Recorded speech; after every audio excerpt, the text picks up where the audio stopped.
The Dogs, they barked in week 1, but will they have any bite in week 2? And how about them Cowboys? Sans Dak Prescott, what is this team going to look like? And are they a value or are they a team that we should be going against? Plus, the Thursday night preview and all of the best breakdowns of the week. This is the Huddle, presented by OddsChecker.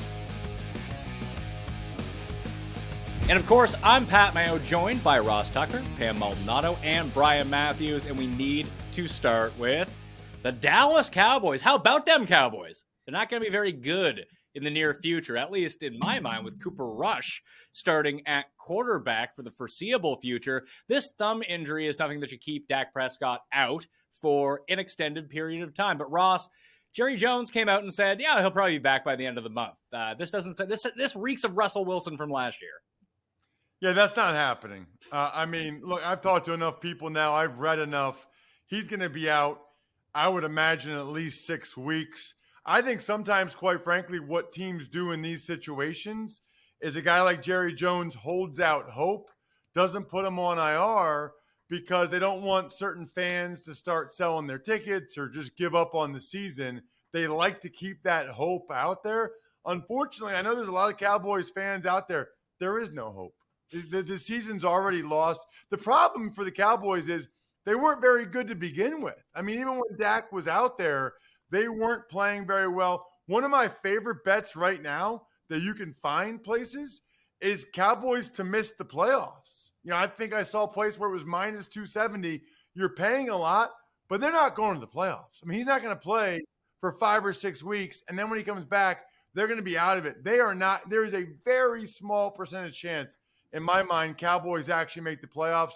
Really like the Cowboys to miss the playoffs bet right now that's available.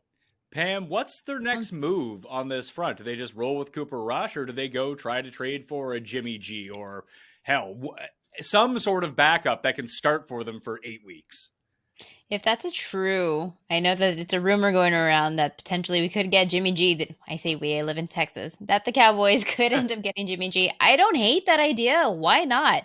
What else do you have to lose? You already don't have Dak Prescott.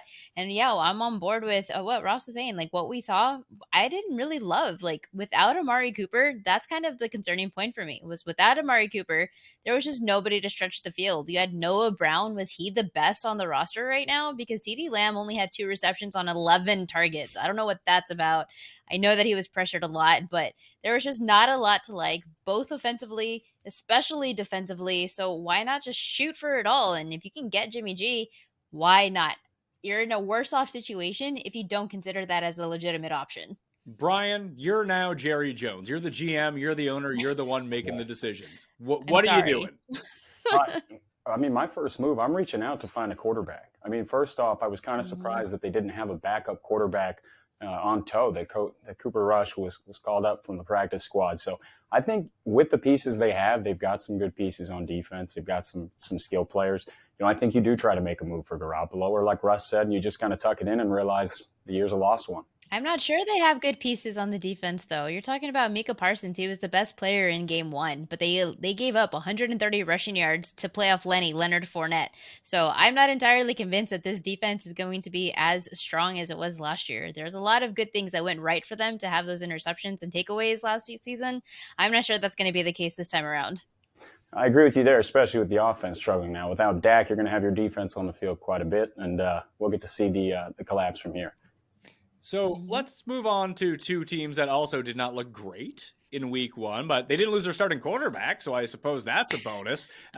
Ross, you and Brian cautioned everyone, the world, about the Cincinnati Bengals, although they turned the ball over 5 times and probably still should have won the game somehow. I think that's more of an indictment on how bad Pittsburgh's offense might be. And then the Rams got absolutely shellacked opening night. That game was just so the Bills turned it over 3 times in the first half and it was still tied. At that point, hammered the Bills minus whatever at halftime. They didn't have to punt the entire game. So, Brian, I want to go to you first with this. Like, you have the Rams. They're hosting Atlanta this week, my Atlanta Falcons. And the one thing the Rams couldn't do was block. Now, was that a product of a bad offensive line? Was that a product of the Bills' defensive line and scheme being very good? Because out of nowhere, Atlanta had a pretty good pass rush last week, too.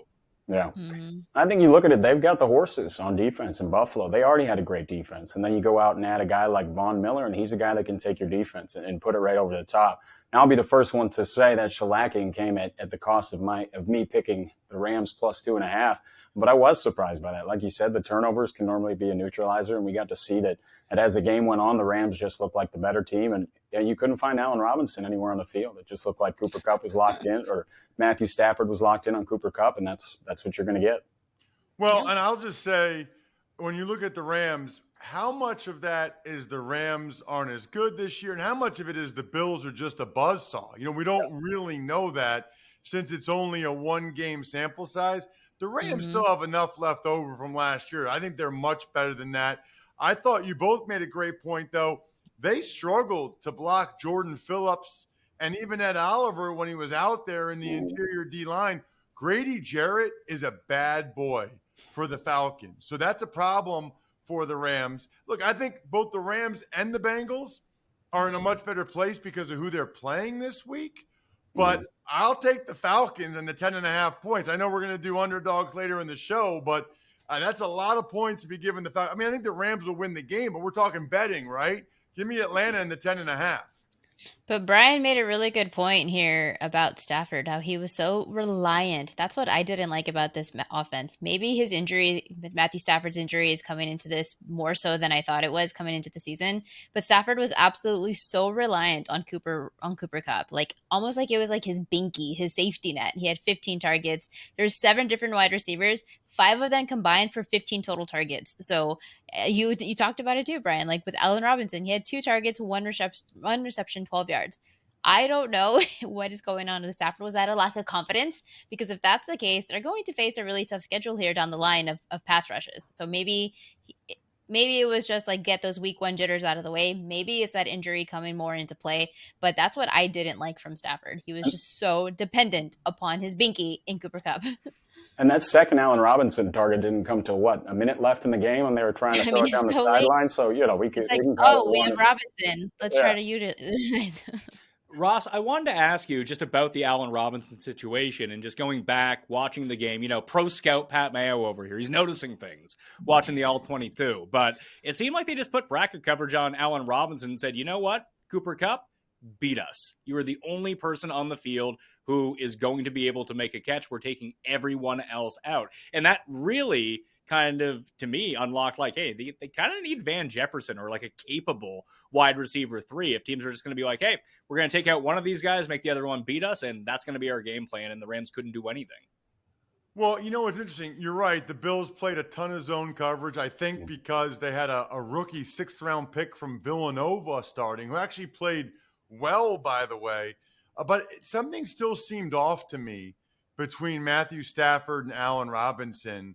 It didn't seem like Stafford was comfortable throwing it to him. Even when he did throw it to him one time, they didn't look like they were on the same page. That's definitely one to watch, especially for a lot of people that got Allen Robinson for their fantasy teams.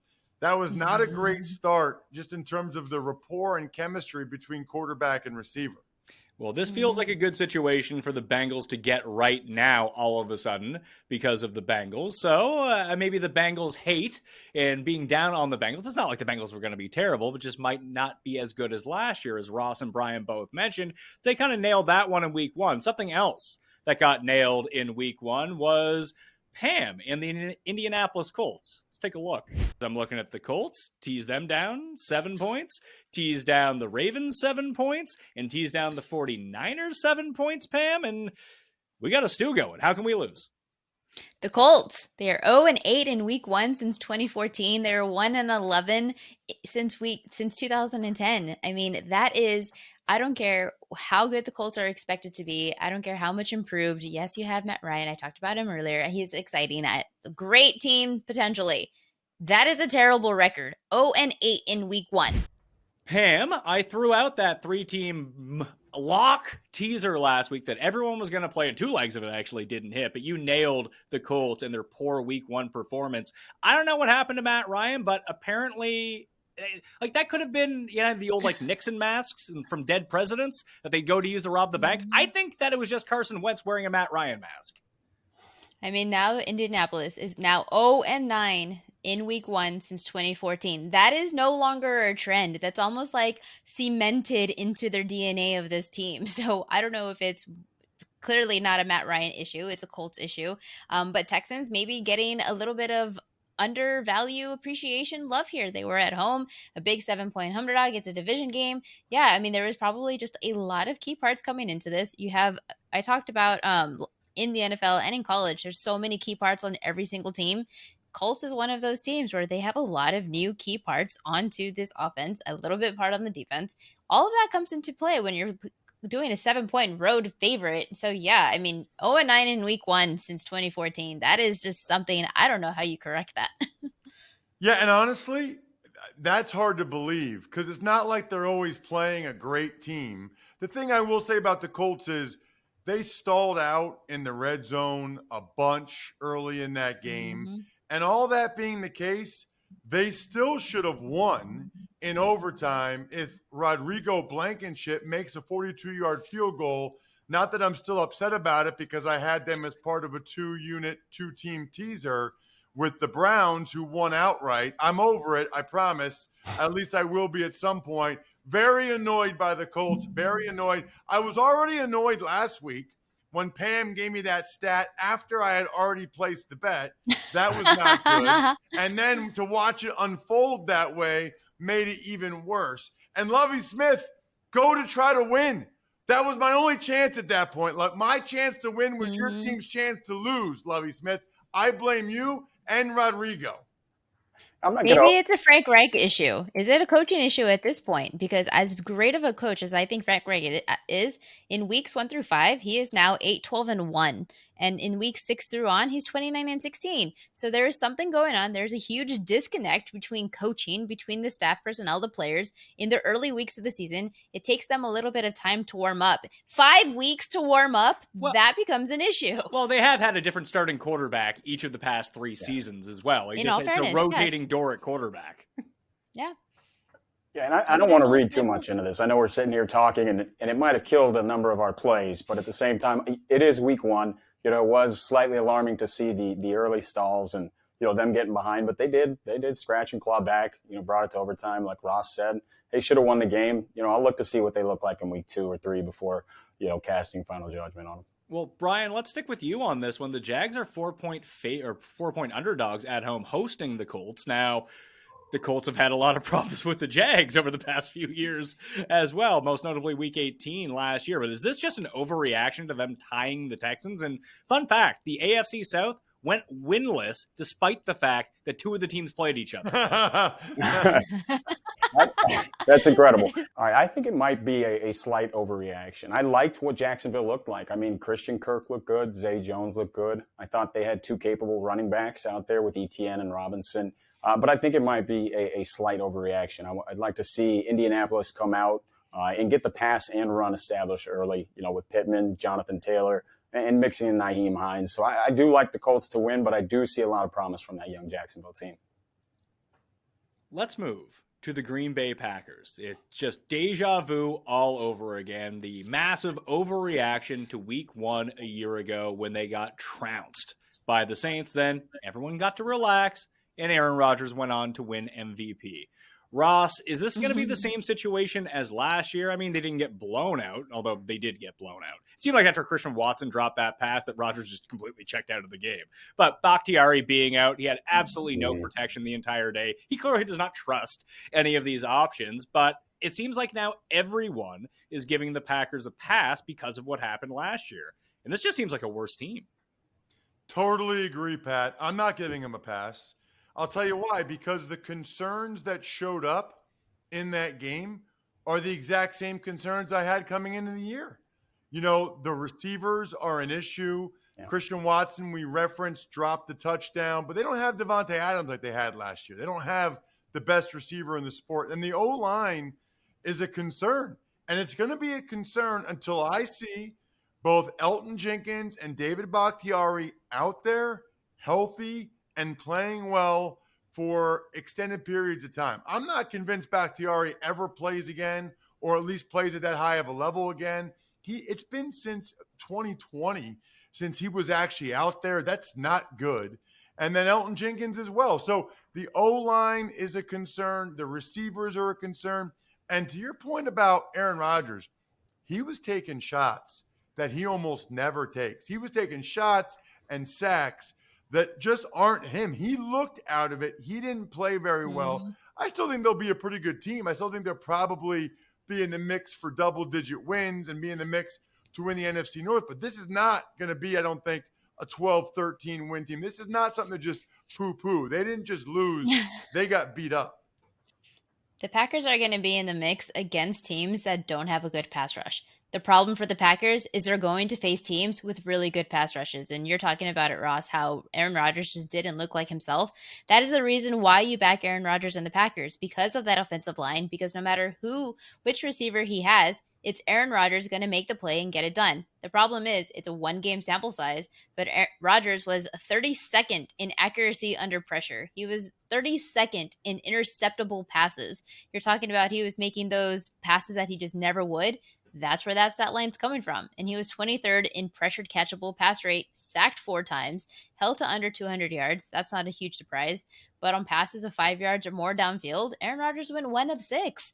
3.8 yards per pass attempt. And now he's going to be facing pass rushes in Chicago, Tampa, New England, even the Jets, Washington, later in the season, Buffalo, Dallas, Rams, Miami. That is a lot of pass rush when you don't have the offensive line to give you the same protection that you had previously. I'm very worried about the Packers, but I was also on the Vikings, so I'm not entirely surprised. And with the Packers, I was kind of interested to see how they were going to deploy their offensive weapons with Christian Watson, Romeo Doubs. You know, I figured it was going to be a heavy split to Aaron Jones and A.J. Dillon, but I was actually surprised that A.J. Dillon got as much work as he did out of the backfield. If they, they're down receivers, without Devontae Adams historically, Aaron Jones has been a guy that they'll lean on in the pass game. I think week 2 and moving forward, he's a guy they definitely need to get the ball to more. But like everyone said here, I definitely am worried on Green Bay here. Not the same team that we've been talking about historically. Let's go to Thursday night. I was going to say Monday Night Football. There's 2 games on Monday night this week. Don't forget about that. Thursday Night Football is probably the game of the week, though. The Chiefs come off, beating the pants right off of Arizona in Arizona, and the Chargers tried to go full Chargers, but couldn't even complete that. They won the game against the Raiders, which was essentially a Raiders home crowd. But the Chargers looked good until they didn't. However, they lost Keenan Allen, not likely to return. Donald Parham likely out for this game as well with the short turnaround on the short week on Thursday. Then they'll have the mini bye in order to get themselves healthy. Brian, I want to go back to you with this right now. The Chiefs are pretty big favorites in this game. And I think a lot of that, yes, the Chiefs are good. We know this, but just the way that everyone saw them beat the crap out of Arizona, I think has added like 2 points to this line. I'd agree with you completely. I don't think anyone expected it to look like that. They were kind of waiting to see, as I was, what will this offense look like without Tyreek Hill? Do they have the horses? And I think Patrick Mahomes scoring, throwing 5 touchdown passes, I think he did a good job of answering that. They really did a good job as a team kind of replacing what he can offer. You can't replace what Tyreek Hill does, the speed, the explosiveness, the separation, the different type of play calls. But I actually was very impressed with Kansas City week 1. And I really think that the line move has more to do with the fact that I highly doubt either Keenan Allen or J.C. Jackson play in this game. Some of it is certainly how good the Chiefs looked, but I think no Keenan Allen, no J.C. Jackson. That's a problem for the Chargers. And if you watch that game against the Raiders, Khalil Mack looked great. Joey Bosa looked great. Herbert is amazing. But the Raiders probably should have won that game. Derek Carr was awful a number of times. I think he even said it after the game. I was watching very closely, probably because I had the Raiders plus 3.5, and Derek Carr owes me money now, but that's another story for another day. He misses a wide open Waller for a touchdown, throws a couple horrific picks trying to force it to Devontae Adams. It's really interesting that despite all that, the Raiders still probably should have won the game. I wouldn't love to lay those kind of points with the Chiefs against the Chargers just because the Chargers do have Justin Herbert, but this would be a no play for me, if anything, just because no Keenan Allen is problematic because, to use Pam's term from earlier in the show, Keenan Allen is Justin Herbert's binky, and that's not good that he's not going to play. Pam, the Chargers have won 3 of the last 4 against Kansas Yeah. City during the Mahomes era. Like there's something with this Chargers team and this Chiefs team. Well, there's something about the home and away situation going on. The Chiefs win when they are at the Chargers, and the Chiefs lose when they play at home against the Chargers. So this situation is a little bit different for all the reasons that Ross said, because there's some injury concerns. But I'm very concerned about this Chargers defense too.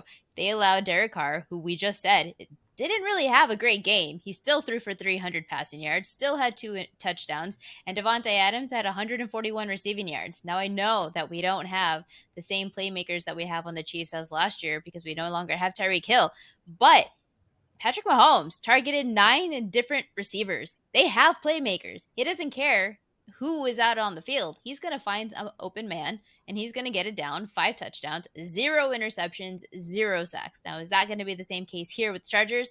I'm not sure, but I would probably definitely be more inclined to pick a Mahomes that kind of came into this game that said, all right, y'all doubted me last season, and I'm just going to show you right here, right now, who I'm going to remind you who I am. And he reminded everybody, I am reminded, Mahomes, I have you. I hear you. I saw you. I listened. And yeah, I'd probably lay it with the Chiefs or pass. It is kind of funny, isn't it, that we almost are bored of Mahomes. You know, like we're always looking for like the next big thing. It's like, oh, it's Josh Allen now, or it's Joe Burrow. You know, Mahomes is just ridiculous, and everybody's kind of like, it's almost like Tom Brady at this point. We just almost take him for granted. Yeah, we expect it. The greatness is expected, so you take it for granted. Absolutely. Well, we need to win some money this week, fellas. So let's try to do that right now with bet or no bet.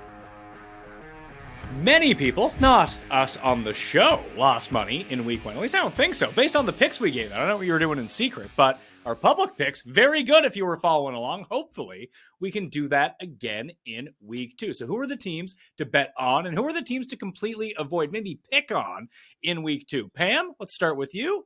Where am I wagering my money?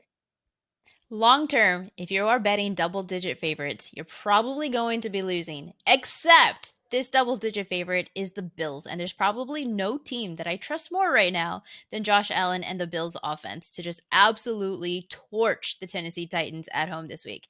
You want to know who the number 1 rushing offense was? I never would have guessed it. I thought that it was the Browns. It was the Giants against the Titans. 238 rushing yards. Saquon Barkley torched them.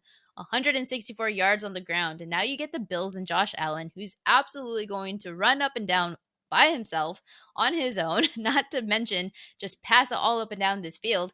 And Ryan Tannehill still has yet to hit a 300-yard mark on his passing, 266 yards. I am not convinced at all that this Titans team is going to be anything worth a lick this season.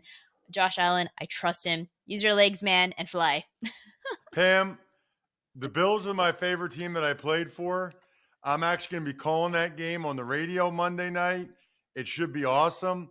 But as a former player, you will never, I repeat, never see me laying double-digit points. I just can't do it. I know.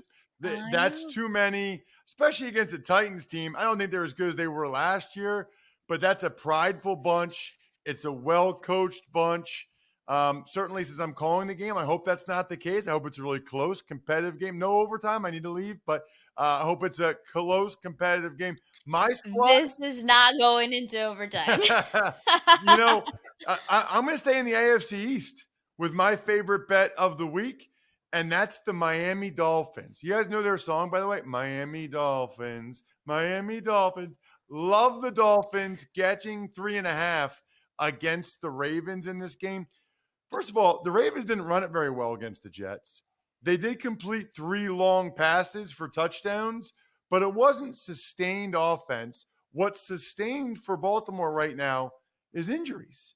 We don't know when Ronnie Stanley or the running backs are coming back. And now Juwan James tears his Achilles, the offensive tackle. Kyle Fuller, the corner, tears his ACL. It's happening all over again to Baltimore. Now they're going against the speedy Dolphins bunch that took care of business pretty easily against New England. They're believing in their coach. I love the Dolphins getting the 3.5 here. I think they're a live dog. I'll agree. I like the Dolphins as well. That's probably not a great thing as we kind of go through this. Brian, where are you looking in week 2? I'm interested to see, and I know I talked about in our first episode not buying into the Giants hype, but I'm looking at the Giants-Panthers and that money line, seeing if Brian Daboll can start the year off 2-0. Saquon looked completely reinvigorated, was running physical, running through people. So I like to see that, but I'm interested to see. I think the Giants will make it 2-0, especially after the Panthers dropped a deflating one to the Browns. Well, the Giants were the correct pick in our barking dog segment last week, if any of us had taken them. And I think that, against the spread, that was the most popular underdog pick of the week. And they even came through on the money line in that regard. So let's see if we can find some more underdogs to get on in week 2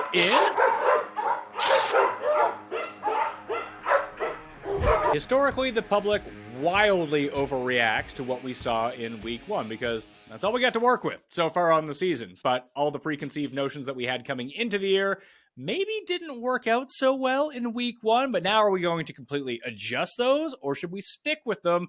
Pam, what are you looking at as an underdog team this week? A winless team who gets back on track and maybe pay us some plus money here.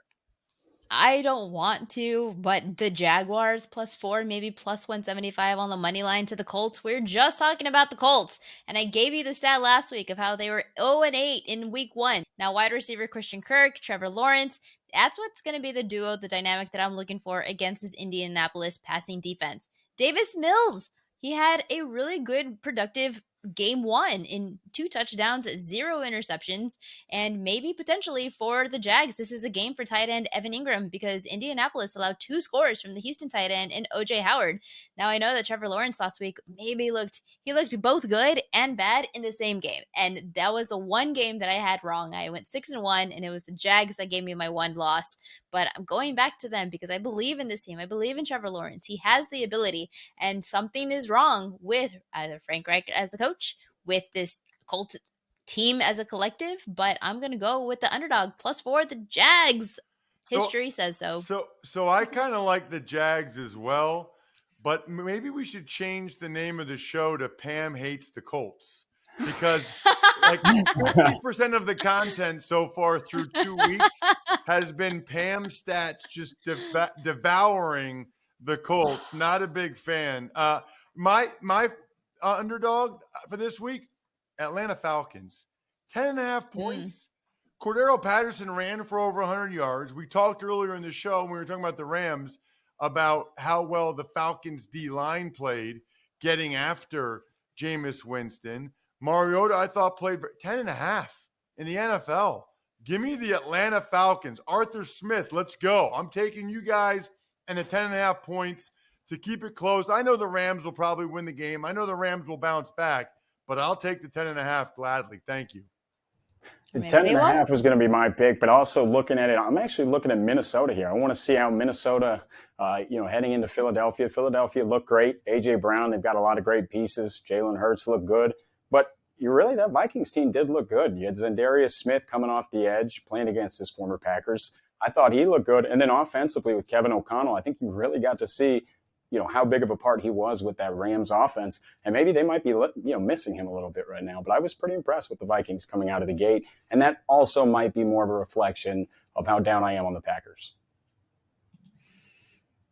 Chargers, Dolphins, money line, parlay, count your money. How about that? Whoa. Oh, that's a tough one. Chargers. It pays like 5-1. Pat, Chargers. Good luck, buddy. I was going to say. Say that. Yeah. I don't know. That's where I'm going with it now. Everyone watching after Thursday knows that why I'm the host, not the analyst, when I get all this stuff wrong. Either way, that's what I will be playing. So, I got to go in on this sort of thing. Anyway, that will conclude the discussion for week 2 on the Huddle, presented by OddsChecker. I want to thank Pam Maldonado, Brian Matthews, Ross Tucker. We will see you all again next week.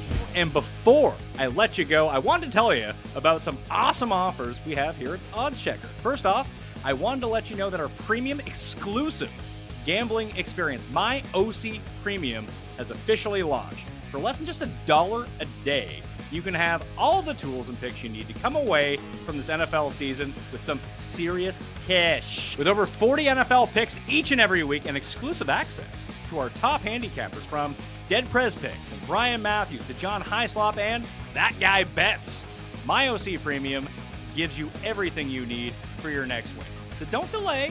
Sign up for My OC Premium using the link in the description, and let's make your next win your biggest one yet. I also wanted to tell you about a giveaway we're doing on our Instagram page. Do you want $100? If you said no, I can't help you. If you said yes, all you gotta do is follow us on Instagram at OddsChecker-US and like our pinned post to automatically enter. It's that easy. Like and follow to enter, and you could come away with $100. And hey, why not throw that right into your My OC Premium Fund to come away with even more cash? Must be 21 or older, U.S. resident to enter.